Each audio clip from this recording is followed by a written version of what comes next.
একবার এক সবুজ বন ছিল, যেখানে একটি চালাক শেয়াল, ফ্যান এবং একটি বিশ্বস্ত কুকুর ডিউক বাস করত। তাদের খুব কমই অতিক্রম করেছিল, কিন্তু তাদের জীবন এক অপ্রত্যাশিত উপায়ে জড়িত হওয়ার জন্য নির্ধারিত ছিল। ফ্যান তার দ্রুত বুদ্ধি এবং চতুর প্রকৃতির জন্য পরিচিত ছিল।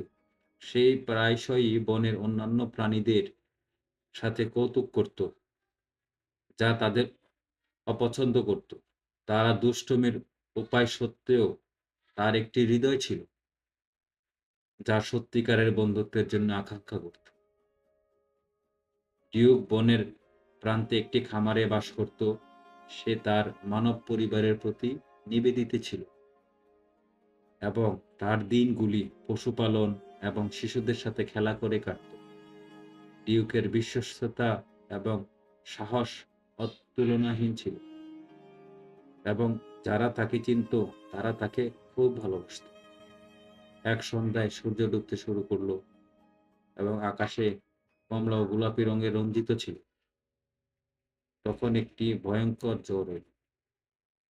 বৃষ্টি শীত আকারে ঝরতে শুরু করলো এবং বাতাস গর্জন করলো।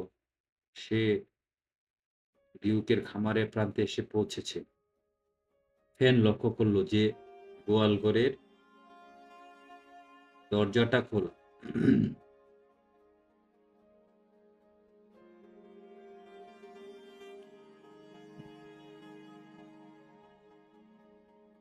কৌতূহল তাকে ঘরটির ভেতরে প্রবেশ করতে বাধ্য করে। অবাক হয়ে সে দেখল ডিউক পশুদের সাথে শান্ত ও সুরক্ষিত রক্ষা করার জন্য এক কোণে হেলান দিয়েছিল। তাদের পার্থক্য সত্ত্বেও ফেন ডিউকের আত্মত্যাগের প্রতি মুগ্ধ হল।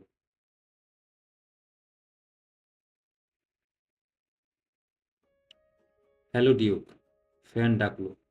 আমি কি এখানে থাকতে পারি? এই জ্বর খুব ভয়ঙ্কর। ডিউক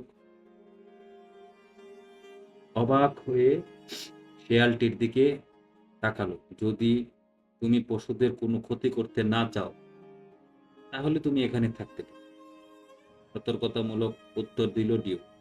আশ্রয়ের জন্য কৃতজ্ঞ ফ্যান গোয়ালঘরের এক কোণে উপড়ে বসে রইল। ঝড় চলতে চলতে তার কথা শুরু করলো। তারা তাদের জীবনের গল্প, তাদের দুঃসাহসিক ও তাদের স্বপ্নগুলি শেয়ার করলো। ফ্যান এবং সত্যিকারের বন্ধুত্ব আকাঙ্ক্ষার কথা স্বীকার করলো, আর ডিউক তার পরিবারের প্রতি অবিচল বিশ্বস্ততার কথা বলল। ঝড়ের সময় ফ্যান এবং ডিউক আরো কাছাকাছি এলো। তার উপলব্ধি করলো যে তাদের মধ্যে অনেক মিল আছে। যখন ঝড় শেষ হলো এবং সকালে সূর্য উজ্জ্বলভাবে উদয়ন হলো, তখন তারা গোয়ালঘর থেকে বেরিয়ে এলো এক অপ্রত্যাশিত বন্ধু হিসেবে। সেই দিন থেকে ফ্যান এবং ডিউক ঘনিষ্ঠ সঙ্গী হয়ে রইল।